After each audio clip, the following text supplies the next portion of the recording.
बिस्मिल्लाहिर्रहमानिर्रहीम। अस्सलाम वालेकुम नाज़रीन, लाइव डॉक्टर शाहिद मसूद के साथ मैं हूं नाइला अली।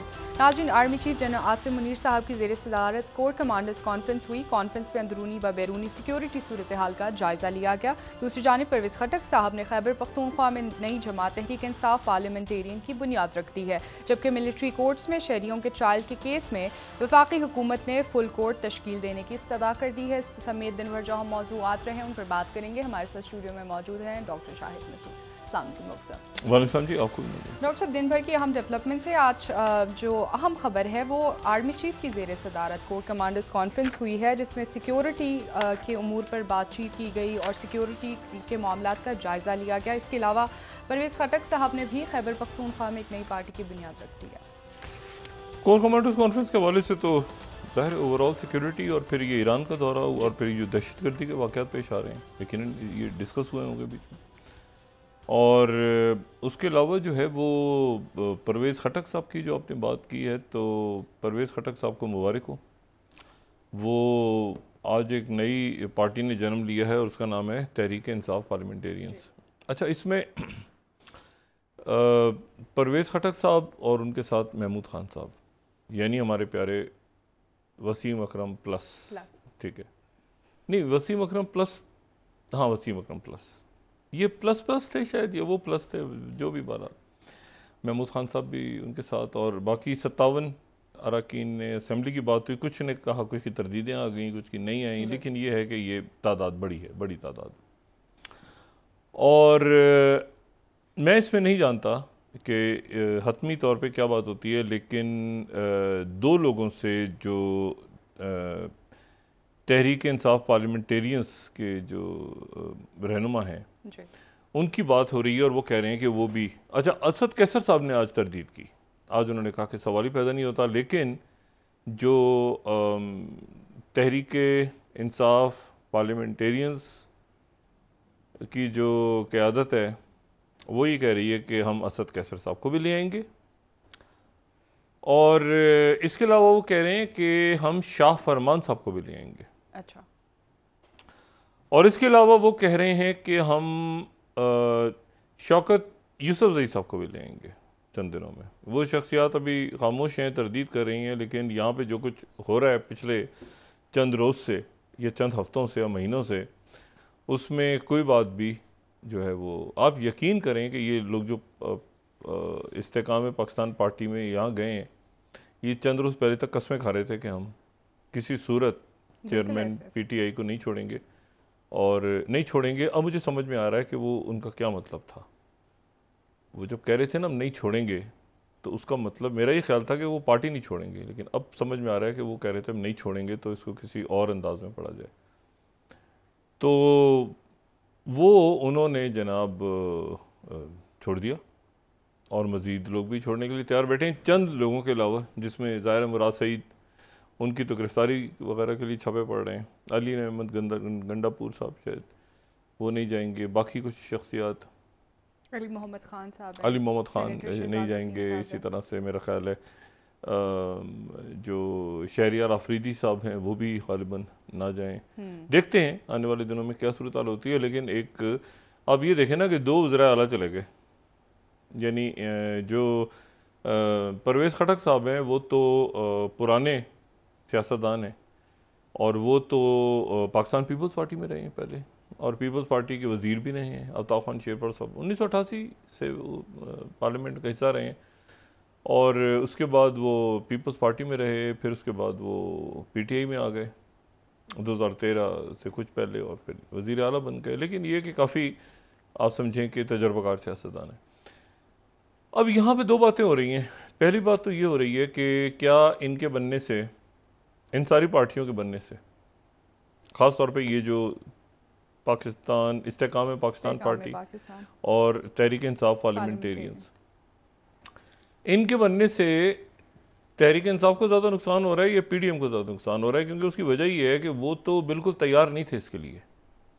यानी जो हुक्मरान इत्तेहाद में मौजूद जमातें हैं, देखें ना, छोटी छोटी जमातें हैं, अच्छे पुराने इस्टेब्लिश वैल्यू। अब मुझे ये बताएं कि KP के अंदर पहले ही वहाँ पे मौलाना फजलुर रहमान साहब की जमात, आफ्ताब शाह खान शेरपौर साहब की जमात, अवामी नेशनल पार्टी, महमूद खान अचकज़ई साहब को चलें बलूचिस्तान और KP मिला के हम रख लेते हैं, तो ये तो पहले ही मौजूद थे ना। अब इनकी मौजूदगी में, और ज़ाहिर है कि मुस्लिम लीग नून की हुकूमत रही है वहाँ, पीपल्स पार्टी की भी हुकूमत रही है खैबर पख्तूनख्वा, या उससे पहले जब NWF भी थे आप, ANP की भी हुकूमत रही है। अब ये सारे लोग जो हैं ये बैठ के ये सोच रहे हैं इस वक्त कि भाई ये जो है, एक तो ये मुस्लिम लीग नवाज़ की क़यादत को दिल भर भर के दुआएं दे रहे हैं, जिन्होंने इनको कबूल करने से इनकार कर दिया और उसके नतीजे में एक नई पार्टी बन गई। अगर तो ये मुस्लिम लीग नून में चले जाते तो क्या जाता भाई। मसला ये है ना कि ये मेरी एक पार्टी के रहनुमा से बात हुई अभी, यानी इन बाकी जो हुकूमती इत्तेहाद हैं वो छोटी पार्टियां बन रह गई हैं ना, ये बड़े आ गए हैं, जॉइंट्स कूद गए हैं। यानी फजलुर रहमान साहब की पार्टी तो बड़ी है, बाकी पार्टियां बड़ी हैं, अवामी नेशनल पार्टी को भी देखना है, लेकिन ये जो एक बड़ा, इतना बड़ा एक जत्था बीच में से निकला है, तो वो पार्टियां तो अब छोटी छोटी सी लग रही हैं ना आपको। तो मैंने उनसे कहा, मैंने कहा जी मुबारक को आपको कहते हैं मुबारक, किस बात की मुबारक? तो फिर उन्होंने मुस्लिम लीग की क़यादत के बारे में 2 अल्फाज अदा किए। उन्होंने कहा ये कहाँ से हमारे मत्थे डाल दिए, ये उधर चले जाते, हम अमीर मकाम से बात करते, किसी और से बात करते, हम मियाँ साहब से बात करते, ये तो अब हमारे मत्थे सारे के सारे जो हैं, अच्छा दोस्त यार भी हैं और आपस में जानते भी हैं, तो कहते हैं यार ये इतनी बड़ी पार्टी, तो हमारी तो जो बार्गेनिंग पोजीशन है वो तो ख़त्म हो गई। तो मुझे इस बात का एहसास हुआ कि ये तहरीक इंसाफ के लिए भी एक प्रॉब्लम बना है, और ये जो उधर हुकूमती इत्तेहाद में है उसके लिए उससे शायद बड़ा मसला बन गया है, क्योंकि उनका भी तो एक एक दो दो वोटों पे चल रहा था ना। 13 पार्टियों में कुछ तो पार्टियां बड़ी पार्टी हैं, कुछ पार्टियां तो छोटी छोटी हैं ना, बहुत ही छोटी छोटी पार्टियां। तो मतलब उनमें शख्सियात बड़ी हैं तो पार्टी छोटी है। जैसे आफ्ताब खान शेरपौर साहब, बड़ा नाम, या जैसे इधर आप देख लें तो शेख रशीद अहमद साहब, बड़ा नाम, लेकिन अब आप शेख रशीद साहब की पार्टी के 5 कारकुनों का नाम बता दें तो नहीं आएगा दिमाग में, पता ही नहीं होगा, उनको भी नहीं पता होगा। इसी तरह से मुस्लिम लीग काफ है, मतलब है कि कुछ तो हैं रहनुमा उनके बुनियाद जो फैमिली में, लेकिन उससे बाहर आप पूछें तो आपको मतलब है कि बड़ी देर लगेगी ये सोचने में कि अच्छा चौधरी सरवर साहब उनके, अभी तक डाइजेस्ट नहीं हो पा रहा कि चौधरी सरवर साहब मुस्लिम लीग काफ के सदर हैं। बहरहाल, तो ये इधर की परेशानी भी है, उधर की भी परेशानी है कि ये कहाँ से इतना ग्रुप बन गया। और यानी जो परवेज़ खटक साहब हैं वो बड़े यानी पुराने सियासतदान भी हैं, और ड्राइंग रूम और जोड़ तोड़ और इधर उधर बात करने में। तो अब अच्छा इधर जो है वो बहुत सारे लोग जो है वो जो गए थे इधर यानी इस्तेकाम पाकिस्तान पार्टी में, वो उधर भी अंक मटक्का कर रहे हैं, बैठे हुए उधर भी जा सकते हैं। हाँ, वो कहते हैं उस दिन तो हम चले गए थे उनसे इस्तेकाम पाकिस्तान पार्टी वाली बात कर रहे हैं, तो कह रहे हैं कि वो क्या था, मैं नहीं जाना खेड़े आधे नाल, वो गाना शो कर देते हैं। वो कहते हैं नहीं मैं तो उधर भी जा सकता हूँ, उधर भी जा सकता हूँ, इधर भी, दोनों ऑप्शन है। अब इसमें एक तो ये हो गया इशू, दूसरा इशू ये कि जो बच गए लोग उनमें से किसके ऊपर चेयरमैन तहरीक इंसाफ एतबार करें। ये सारे वो लोग हैं जिनके बारे में बताया जाता था उन्हें और वो नहीं सुनते थे, उनको बताया जाता था। ये एकदम नहीं हुआ, ये बहुत अरसे से चल रहा था सिलसिला, लेकिन वो उसको सुनते नहीं थे बात। कुछ को उन्हें यकीनन अफसोस भी होगा, लेकिन बाकी जो हैं वो तो हवा चली और वो गए। दूसरी जो बात है वो हुक्मरान इत्तेहाद से, और जो है ये ख़ास तौर पे जो मुस्लिम लीग नून है, उनकी एक शख्सियत से मैंने आज पूछा, मैंने कहा जी 2 अल्फाज आपके जो हैं माजी के वो पिछले 15 दिनों में दफन हो गए, 2 इल्ज़ाम आपके। उन्होंने कहा जी कौन से?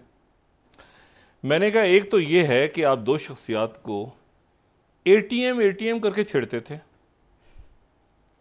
अब वो तो आपके इत्तेहादी हो गए। चुप, कहते नहीं वो तो देखे ना। मैं कह नहीं देखे ना ऐसे ना ना ना ना, आपने नाम रखा हुआ था एटीएम, ये आपका एक स्लोगन था इलेक्शन में जी।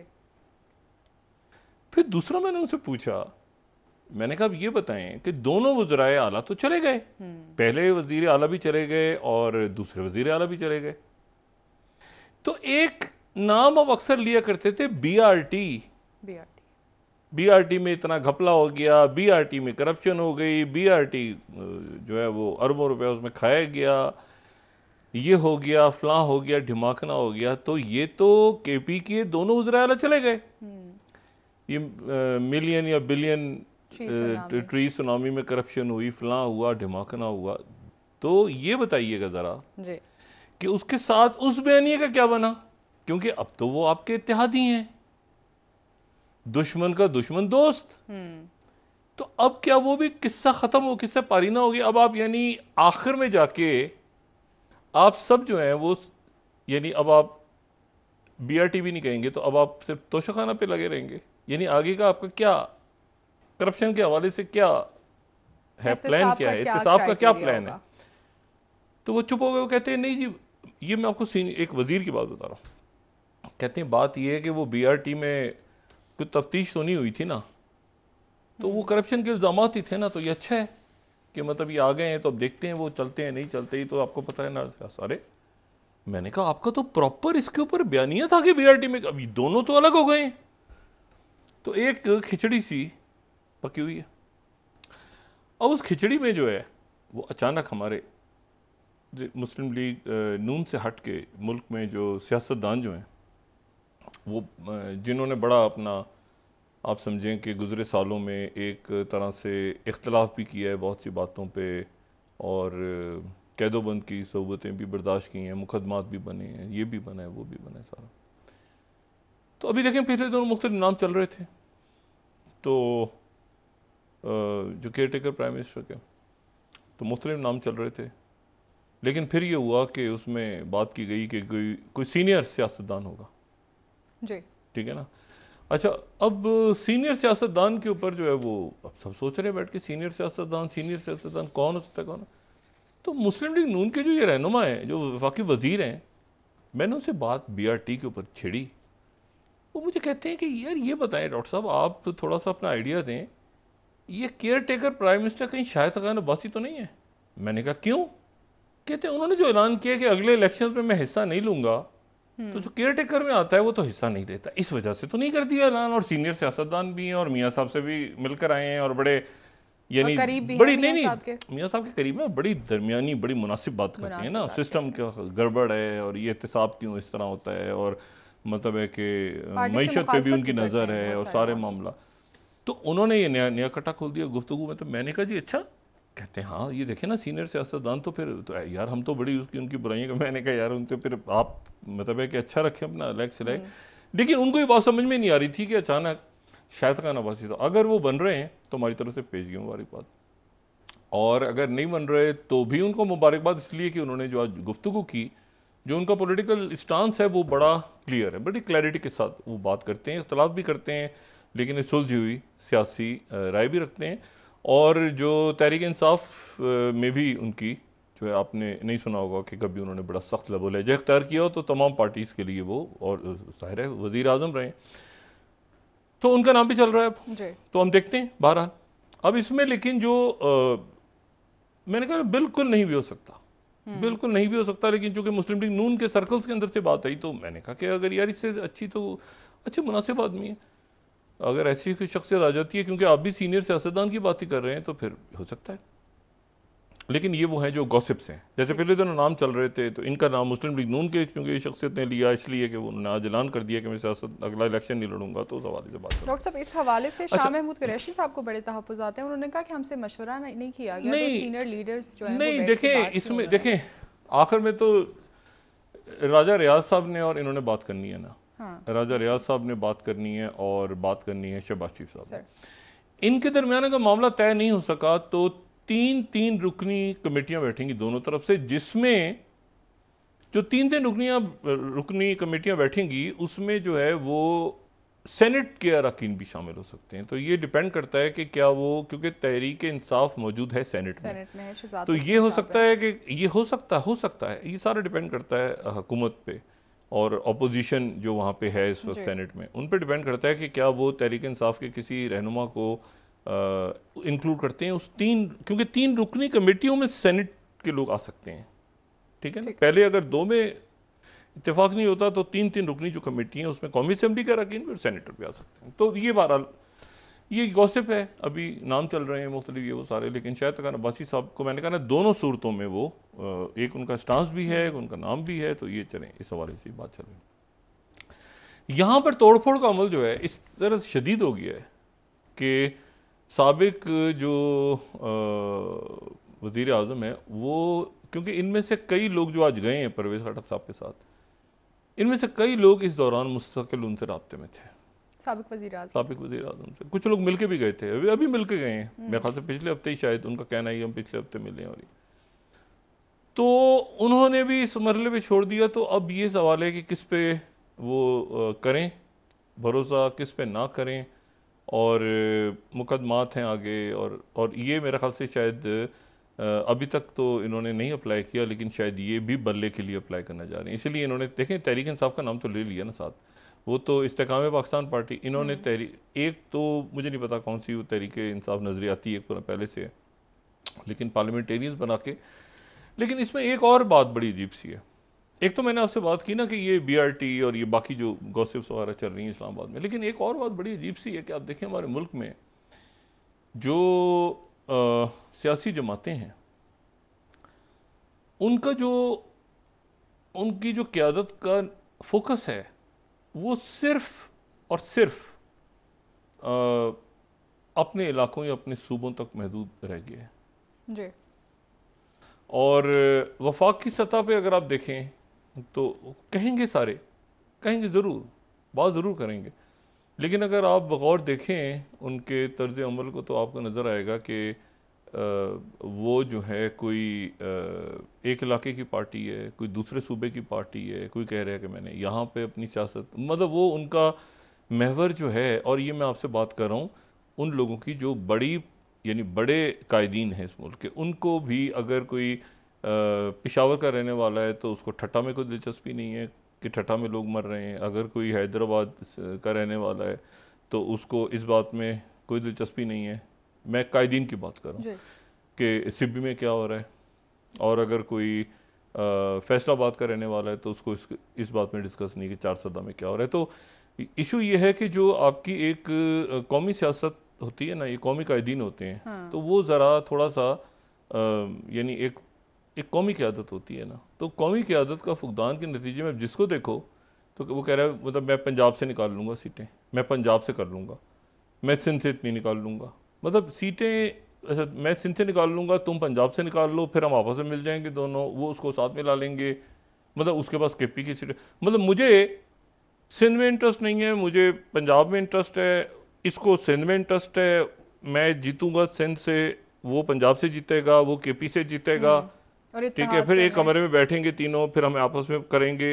मतलब ये एक अजीब सी बात है, बजाय इसके कि वो एक हमारी एक वफाकी सत्ता के ऊपर एक सियासत हो कि भाई कोई बंदा बात करे मुल्क की, कोई वो मजीद जो है ना ये छोटी छोटी जितनी जमातें बन रही हैं तो ये सूबों का इन पे कलर है। तो डॉक्टर साहब क्या वोट बैंक इनके पास मौजूद होगा? ये तो इलेक्शन होगा तो पता चलेगा। मैं तो सिर्फ ये इनकी जो साख है ना, जिस तरह ये देखें, ये बड़ा अच्छा हो कि अगर कोई सियासी जमात अगर बने तो वही कहे कि जी ये हमारी सियासी जमात है और ये हमारे उसमें पंजाब के, ये खैबर पख्तूनख्वा के, ये बलूचिस्तान के, ये सिंध के सदर हैं, और फिर उसके बाद आगे।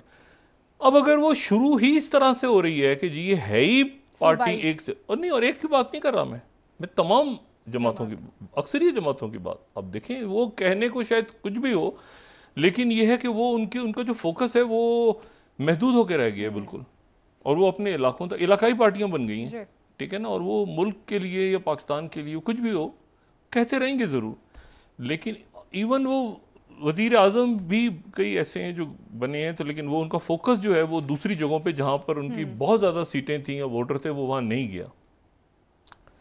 तो ये एक ऐसी बात है जो कि तशवीशनाक है। अगर आप मजमूई सियासत देखें ना मुल्क की, तो वो तशवीशनाक इसलिए है कि उसमें जो है वो फिर छोड़ ही देते हैं कि यार यहाँ तो हमने कुछ करना ही नहीं है, क्योंकि यहाँ तो जो करना है जिन लोगों ने, उनसे हम डायरेक्ट बातचीत कर लेते हैं, तो उनको डायरेक्ट बातचीत करके उनके वोट ले आते हैं। ये सिस्टम बड़ा बहुत ही अजब सा है, अजीब सा हो गया है सिलसिला।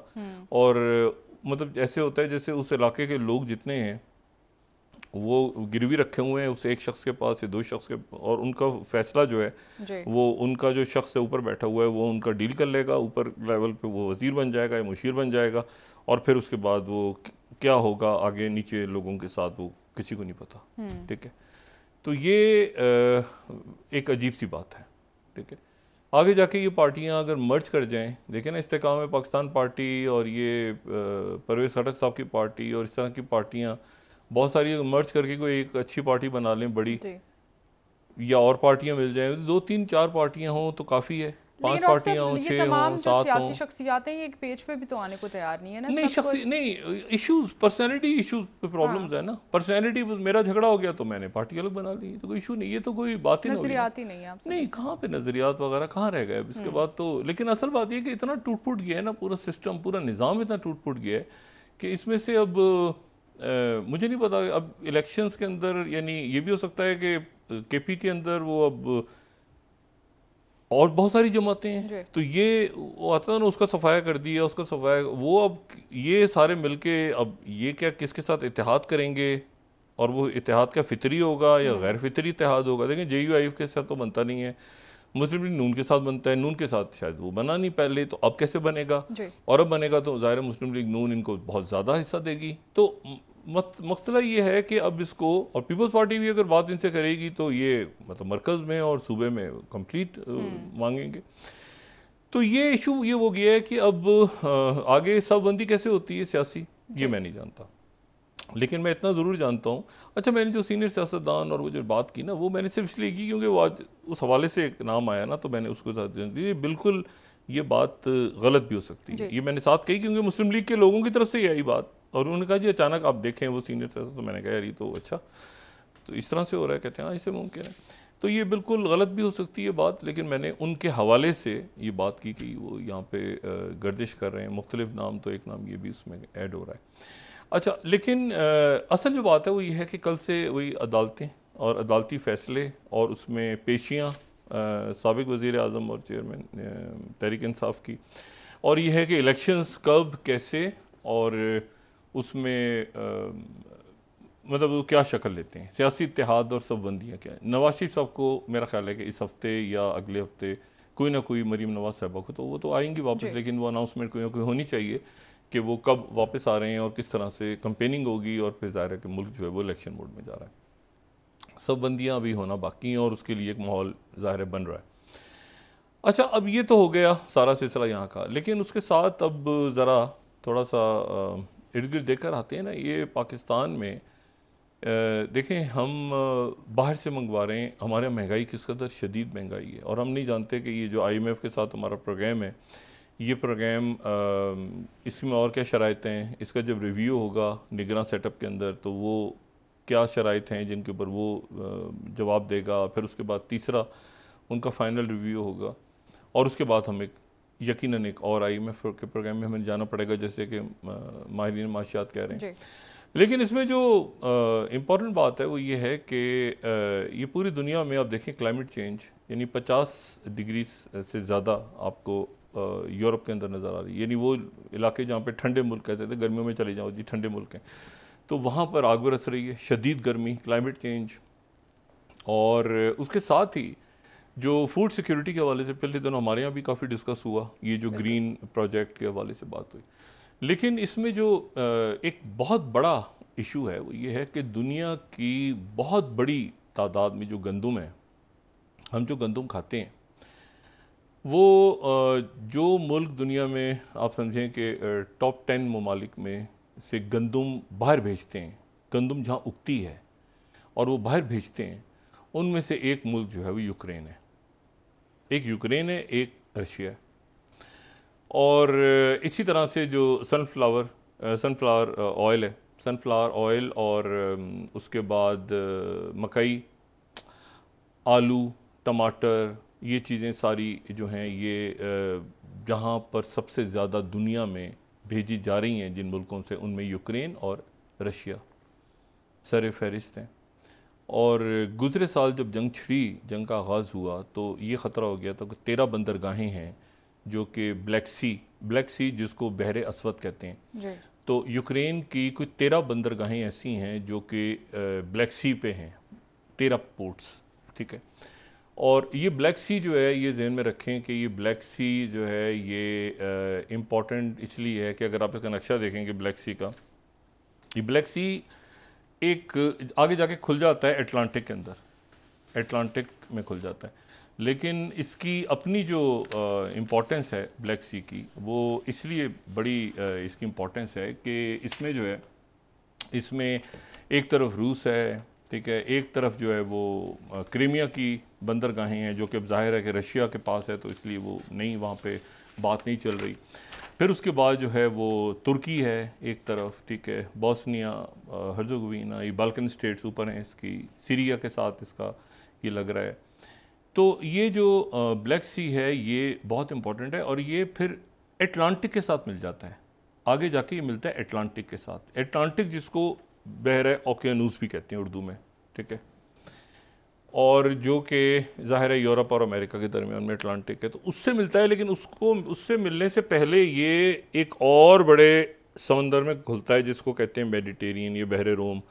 तो ब्लैक सी, और ब्लैक सी ये फिर बॉस्फोरस और जो टर्किश स्टेट्स हैं टर्की के अंदर, वहाँ से फिर ये मेडिटेरियन के साथ बहुत सारे मुल्क, और मेडिटेरियन फिर आगे जाके खुलता है अटलांटिक के अंदर।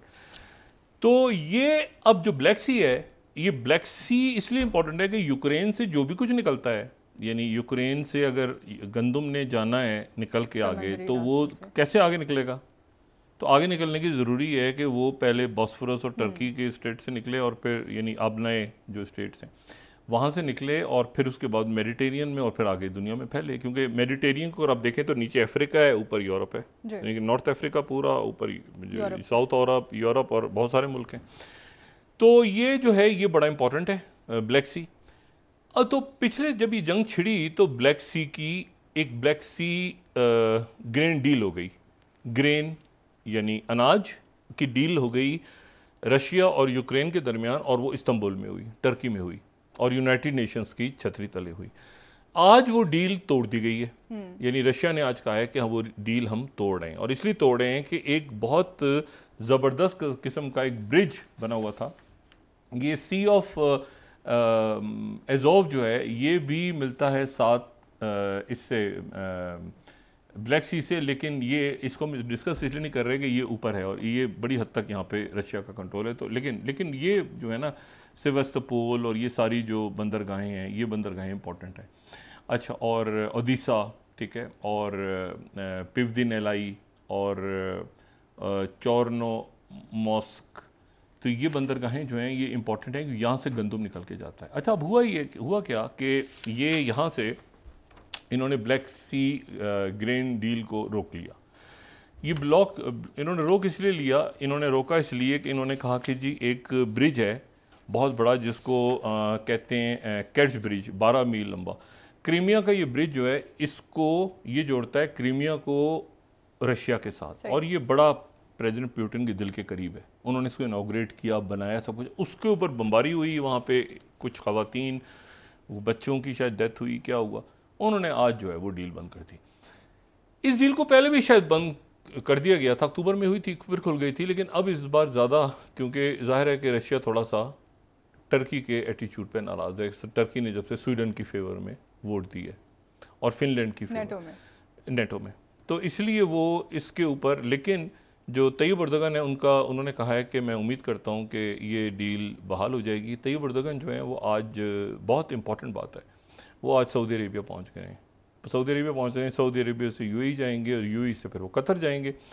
और ये उनका तुर्की के प्रेसिडेंट का दौरा इसलिए इंपॉर्टेंट है कि इसमें एक तो ये गंदम के हवाले से, क्योंकि अगर ये गंदम रुकती है तो आप दुनिया के कई मुल्क जो हैं, जो ख़ासतौर पे जो गरीब ममालिक हैं, तो वो तो बिल्कुल कहत साली का शिकार हो सकते हैं। शुमाली, जिसमें ये ममालिक जो है ना शुमाली अफ्रीका के, और सीरिया, इराक, जहाँ भी जंगें हो रही, यमन, सूडान, जनूबी सूडान, ये सूडान के इलाके, सूडान में खाना जंगी, एग्जैक्टली कॉन्फ्लिक्ट जोन, तो वहाँ पे तो बहुत ज़्यादा ज़रूरत है कि गंदम पहुँचे। तो ये गंदम की डील अगर रुक जाती है तो इसमें बहरहाल इसमें भी बात होगी। और शाम के जो सदर हैं बशारुल असद, उनसे भी तैयब अर्दोगन की मुलाकात करवाने की कोशिश हो रही है। तैयब अर्दोगन और बशारुल असद की लड़ाई आपको पता है, सीरिया और टर्की की लड़ाई बहुत है जब से अरब स्प्रिंग हुई, और टर्की मौजूद है सीरिया के अंदर भी। और तो टर्की का ये कहना है कि ये कुर्द मामला अगर हल हो जाए तो हमें कोई इतराज़ नहीं है कि अरब ममालिक बीच में रोल प्ले करें और हम बशारुल असद के साथ बैठ के इशू रिजॉल्व करते हैं। तो ये सारा ये दौरा बड़ा इंपॉर्टेंट है इस हवाले से। अच्छा, अब इसमें जो है ये बात मैं आपसे ये कहूँ कि देखें, ये जो जंगें हैं ना, अब जंगें आप देखें कि कहाँ तक अपने इश्यूज़ को छोड़ के चले गई। यूक्रेन के अंदर ये डील होना दोबारा, और टर्की इसमें रोल प्ले कर सकता है। ये डील होना इसलिए ज़रूरी है कि गंदम वहीं से आ रही है, वहीं से गंदम आ रही है, यानी मुझे बताएं ना, और कोई रास्ता नहीं है ना, वहीं से गंदम आ रही है, वहीं से ऑयल आ रहा है, क्योंकि और कोई रास्ता नहीं है बाहर निकलने का। ब्लैक सी से बाहर कैसे निकला जाए? ब्लैक सी से बाहर निकलने के लिए टर्की की बॉस्फोरस से ये यहाँ से क्रॉस करना ज़रूरी है। यानी वो एक तरह से समझ लें कि इसका वो मुंह है, जब मुंह में से निकलेंगे जहाज़ तो। और टर्की की इंपॉर्टेंस इसलिए बढ़ गई है नेटो के नज़दीक कि उसका कंट्रोल टर्की के पास है, और टर्की वो जगह है जो कि यहाँ तक नेटो ममालिक को जगह देती है। ठीक है, आप आ जाएं ब्लैक सी में, और यहाँ पर क्योंकि वो एंट्री और एग्ज़िट जो है वो उनके कंट्रोल में टर्की के, और टर्की नेटो। और आपको याद होगा कुछ अर्से पहले वो ब्लैक सी में जहाज़ वहाज़ एंटर हो गए थे बरतानिया के, इधर उधर फायर वायर हुए थे उनके ऊपर सारे। वो कहता हम तो ऐसी चहलकदमी करने आए हैं, तैरने आए हैं, स्विमिंग करने आए हैं, वो दौड़ा दिया था रशिया ने। तो ये बड़ा इंपॉर्टेंट है कि रशिया भी अब सोच रहा है कि इस डील को, तो जाहिर है पूरी दुनिया का प्रेशर आएगा, और टर्की जो है वही इसमें रोल प्ले कर सकता है। तो हम उम्मीद करते हैं कि ये बहरान ख़त्म हो जाएगा। लेकिन आज गंदम की पूरी दुनिया में कीमतें बढ़ गई अचानक। अच्छा। और इसलिए बढ़ गई कि ये कहीं 2-4 दिन, 5 दिन, हफ्ता, 10 दिन अगर ये क्राइसिस बढ़ जाता है तो पूरी दुनिया में किल्लत पैदा हो सकती है। लेकिन उम्मीद करते हैं हम कि किल्लत पैदा नहीं होगी, और टर्की और रशिया के दरमियान, हाँ, ये जो नेटो के हवाले से और भी कोई वजूहात हैं। लेकिन क्रीमिया उन्होंने बताया, ज़्यादा तो ये बताया कि क्रीमिया पे चूँकि यूक्रेन ने अटैक किया तो हमने रोक दिया। लेकिन इशू ये है कि बाकी जो मुल्क गंदम के मोहताज हैं तमाम दुनिया में, तो उनकी तो ये गलती नहीं है। तो मेरा ख्याल है कि प्रेसिडेंट पुतिन इसके ऊपर एक सॉफ्ट स्टांस लेंगे। ठीक है, वापस आके बात करेंगे। नाजरीन, मजीद हमारे साथ रहिएगा।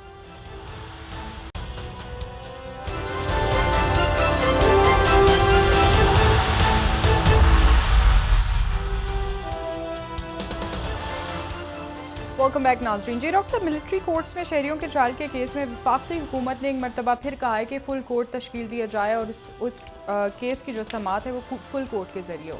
तो क्या अब हुकूमत के कहने पे अदालत हो सकता है, पॉसिबिलिटी है? फैसला देखें, फुल कोर्ट कई एक अच्छा है कि फुल कोर्ट बने और ऐसे बड़े फैसले करे।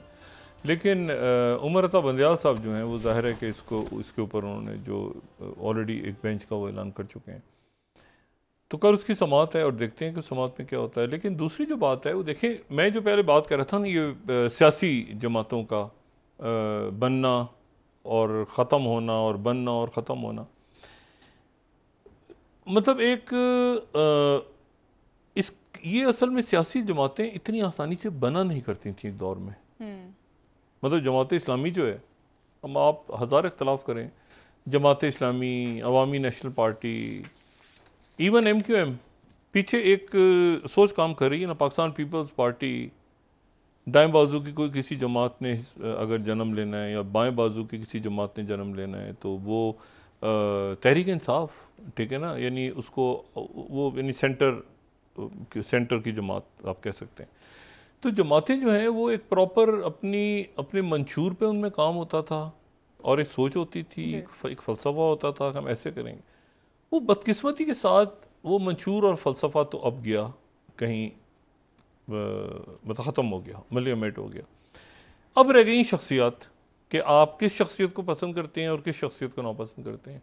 और अगर इस शख्सियत को शदीद नापसंद भी करते हैं और गालियाँ भी देते हैं, लेकिन वो शख्सियत चूँकि उस शख्सियत के साथ चली गई जिसको आप पसंद करते हैं, तो वो शख्सियत के ऊपर आप अच्छे उसको अच्छा कहने लग गए, फिर वो अलग हो गई तो फिर आपने उसको गालियाँ देनी शुरू कर दी। तो नज़रियाती सियासत तो ख़त्म हो चुकी है, बिल्कुल ख़त्म हो चुकी है। ठीक है, और सियासी जमातों में जमहूरियत भी आप समझे तो, यानी जमात इस्लामी में इलेक्शन होता है, सब मानते हैं इस बात को, प्रॉपर इलेक्शन जमात इस्लामी में ही होता है। और बाकी तो ये ऐसे ही है ना कि मतलब एक शख्स आया तो उसने कहा कि मेरे साथ इतने सारे लोग हैं, दूसरा आया उसने कहा मेरे साथ इतने, तीसरा आएगा तो मेरे साथ इतने लोग हैं, चौथा आया तो मेरे साथ इतने लोग हैं। और माजी में हम ऐसा देखते रहे हैं। जी। देखें ना, कभी एकदम से, यानी अब आप ये सोचें ना कि मोहम्मद खान जुनीजो साहब फंक्शनल लीग जो है मुस्लिम लीग फंक्शनल, मोहम्मद खान जुनीजो साहब का ताल्लुक पीर पगारा साहब ने उस वक्त वज़ीर आज़म बनवाया था। इसी तरह मुस्लिम लीग काफ एक ज़माने में, तो जी मुस्लिम लीग काफ के वज़ीर आज़म बन रहे हैं। अभी बात कितनी अजब सी लगती है कि शौकत अजीज़ साहब को मुस्लिम लीग काफ ने सिंध से सीट दिलवाई थी अरबाब गुलाम रहीम साहब ने। अब ये कितना किस कदर अजब मामला लगता है कि वो सिंध से जीते थे शौकत अजीज़ साहब। वो अपने हलके में फिर गए नहीं गए, ये एक मेरी तो याददाश्त नहीं काम करती कि वो कब गए थे अपने हलके में, लेकिन बहरहाल उनको इलेक्शन जितवाया गया था। इशू ये है कि ये जो एक होता है ना कि एक लॉन्ग टर्म पॉलिसीज़ की, जी माशी पॉलिसीज़ क्या होंगी, आपने सी पैक में जाना है तो सी पैक के अंदर फिर कौन से संजीदा लोग बात करेंगे, मईशत, आप सिक्योरिटी के इश्यूज़ हैं, पुलिस रिफॉर्म्स हैं, आपके अकाउंटेबिलिटी कैसे होनी है कैसे नहीं होनी, इंजीनियरिंग तो नहीं हो रही पीछे। तो मतलब ये इतना कुछ है इस मुल्क में, इतने रिसोर्सेज। बदकिस्मती है कि यहाँ पर मैं जो बात कहता हूँ ना कि वो कोई यानी 57 नहीं हो आज 52 हो या 70 हो जाए, क्या फ़र्क, मतलब ये एक ऐसे पार्टियाँ ऐसे बन रही हैं। और डॉक्टर साहब, जिन शख्सियात को इन नई जमातों में लिया जा रहा है तो उनकी गारंटी क्या है कि पहले तो चलें तहरीक इंसाफ के बलबूते पे टिकट्स ले लिए थे या वोट जीत चुके थे, अब क्या गारंटी है? ये जो पीपल्स पार्टी ने जब जन्म लिया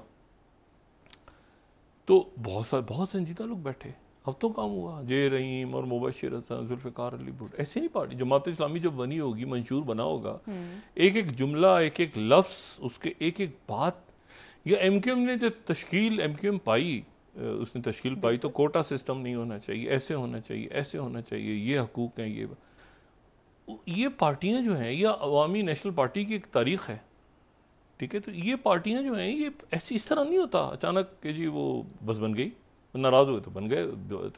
तो टूट फूट का अमल जो है, एक तरफ से टूट फूट भी हो रही है, तोड़ फोड़ भी हो रही है, एक तरफ से जो कंस्ट्रक्शन भी हो रही है, लेकिन जो कंस्ट्रक्शन है वो तामीरी नहीं है।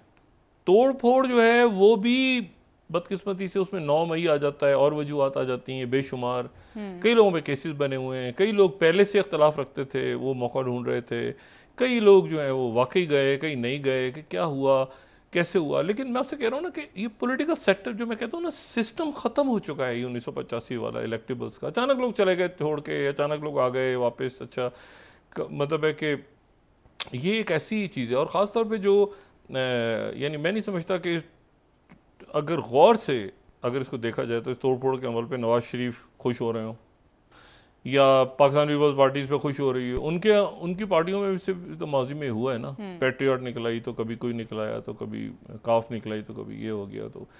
तो ये अब मुझे नहीं पता कि अब ये जो साबिक वज़ीर आज़म और चेयरमैन, और मैं आपसे कह रहा हूँ कि इंतहाई ऐसे लोग जो उनके इंतहाई करीब थे चंद रोज़ पहले तक, और वो अचानक आज उधर बैठे हुए थे। तो ये किस किस्म का चुनाव था? अगर कोई केस इनकी किसी की शक्ल से मुझे तो नहीं लगा कि इन पे केसेस का दबाव है, इनमें से गिरफ्तार हुए हैं या कुछ भी नहीं, आराम से बैठे हुए हैं, खाना खा रहे हैं बैठे हुए। और बहुत सारे जो कारकुन हैं वो जेलों में और उन पे मुकदमे चल रहे हैं, और ये सारे जो हैं, यानी ये किस कदर अजीब सियासत है। यानी ये ऐसी चीज़ नहीं है जिसको कहीं पर भी आप अप्रिशिएट कीजिए। सियासत को भी छोड़ दें, जो एक होती है ना, मतलब मैं वो तभी कहता हूँ कि नवाज शरीफ अक्सर कहते हैं कदम बढ़ाओ, नवाज शरीफ मैंने नहीं रोकना, मैं पलट के देखता हूँ कोई नहीं होता। नवाज शरीफ समझते हैं इन चीज़ों को। इशू ये सारा जो पुरानी सियासतदान समझते हैं, और शायद इसीलिए उन्होंने कहा कि मैंने नहीं लेना, उन्होंने इसीलिए कहा कि मैंने नहीं लेना, भाई जाओ अपनी पार्टी बना लो, जो भी कर लो। लेकिन इलेक्शन की सियासत में बहरहाल उनको नुकसान होगा। क्योंकि देखें, बात यह है कि जो इलेक्टोरल पॉलिसी, इलेक्टोरल साइंस अपनी अलग है, फिर हो सकता है खुद मिलें आगे जाके, ना मिलें, पीपल्स पार्टी रब्ता करेगी, पीपल्स पार्टी ज़्यादा फ्लेक्सिबल है, उसको KP के अंदर ज़रूरत होगी। वो परवेज़ खटक साहब रहे हैं पीपल्स पार्टी में, वो शेरपाल साहब से भी अच्छी दोस्ती है जरदारी साहब की, वो शब्द। लेकिन मैं आपसे सिर्फ ये कह रहा हूँ कि ये एक होती है ना कि आप कहते हैं यार क्या आइडियोलॉजिकल पार्टी, क्या मंशूर है, क्या कमाल यार, आज इन्होंने मईशत पे, इस पे, उस पे ऐसी बात कर दी है कि ओ हो, मतलब नौजवानों के लिए प्रोग्राम्स हैं, इनके लिए प्रोग्राम, सिक्योरिटी के हवाले से कोई इंटरनेशनल लेवल पे जो दुनिया जिस तरह जा रही है, कोई फॉरेन पॉलिसी के साथ आए हैं, कोई नहीं, मकसद है कि अचानक पार्टी बन जाती है, अचानक बहुत सारे लोग टूट के निकल गए, अचानक वो और माजी के कायद को कोस रहे होते हैं। नहीं, मकसद है कि वही मसला ये है कि ये तो कोई अब चले हम तो बेहतरीन ख्वाहिशात का इजहार कर सकते जी, हैं इनके लिए भी और साबिक वज़ीर आज़म और चेयरमैन साहब के लिए भी, क्योंकि उनके ये इतने बाएतिमाद थे महमूद खान साहब कि लोग हाथ जोड़ जोड़ के थक गए कि आप महमूद खान साहब की जगह किसी और को लगा दें। हाँ। तो एक उन्होंने कहा कि और एक तो उन्होंने कहा कि वो बुजदार जब तक सूरज चांद, ठीक है, और दूसरा उन्होंने कहा कि ये वो महमूद खान साहब हमारी नेक ख्वाहिशात हैं, मगर ये ऐसे इन्होंने कभी किसी किस्म का असर ही नहीं लिया किसी तनकीद का। ये खान साहब के पीछे जाके छुप जाते थे। अब वो खामोश सिपाही हैं सारे, और वो उधर अब पता नहीं मुझे कौन है, किस पे वो ट्रस्ट करते हैं, किस पे बात करते हैं, कौन से लोग बचे हैं, यानी जो जेलों वेलों में भी उन पे भी तो शक करते हैं ना। वो नहीं, वो कहे नहीं, वो कह चुके हैं चेयरमैन जेल से निकल के आता है, बाहर आ जाए ना। मुझे एक साहब मिले जो जेल से निकल के आए, तो वो मिलने गए, तो उन्होंने पहले सवाल किया तुम कैसे निकले जेल से? Press conference? नहीं, उन्होंने कहा जी मैं तो बस मेरी जमानत में नहीं, चक्कर है।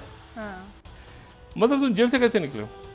मतलब बाहर कैसे आओगे? तो बहुत सारे लोग अंदर है जेल के, तुम कैसे छुट गए? तो वो साहब जो थे वो, मैंने कहा जी मैं इतने दिन रहा हूँ। कहा नहीं तुम तो रहे हो उतने दिन, बाकी लोग तो अंदर हैं, तुम कैसे आ गए बाहर? या उन्होंने खुद कहा या उनके किसी करीब बैठे हुई शख्सियत ने कहा। तो वो परेशान हो गया, वो कहता है कि यार अच्छा यार मेरे ऊपर तो शक कर रहे हैं सारे, और पहले से किसी ने कान भरे हुए थे कि अच्छा वो छुट गया है, वो आ गया है, देखें बाहर निकल के, तो मैं बात करूँ या ना करूँ? मैंने कहा यार मैं तो ये गोरख धंधों से मुझे तो दूर ही रखो, लेकिन ये है कि अब तोड़ फोड़ का अमल जारी है और देखते हैं ये आगे कब तक जारी रहेगा। लेकिन इसी दौरान हुकूमत कहाँ है? बहुत शुक्रिया डॉक्टर साहब, प्रोग्राम का वक्त खत्म। कुछ लैपटॉप इधर ही पहुँचा दें। आपको पता है मेरा लैपटॉप खराब हुआ है सर, इंशाल्लाह गुजारिश करते हैं वज़ीर आज़म साहब से आपके लिए। बहुत शुक्रिया डॉक्टर साहब। नाज़रीन, प्रोग्राम का वक्त खत्म हुआ, कल इंशाल्लाह दोबारा आपसे मुलाकात होगी। मुझे नाला अली को इजाज़त दीजिए। अल्लाह हाफ़िज़ जी डॉक्टर साहब। अपने दोस्तों रिश्तेदारों को के लोगों सब ख्याल रखिएगा। अल्लाह हाफ़िज़।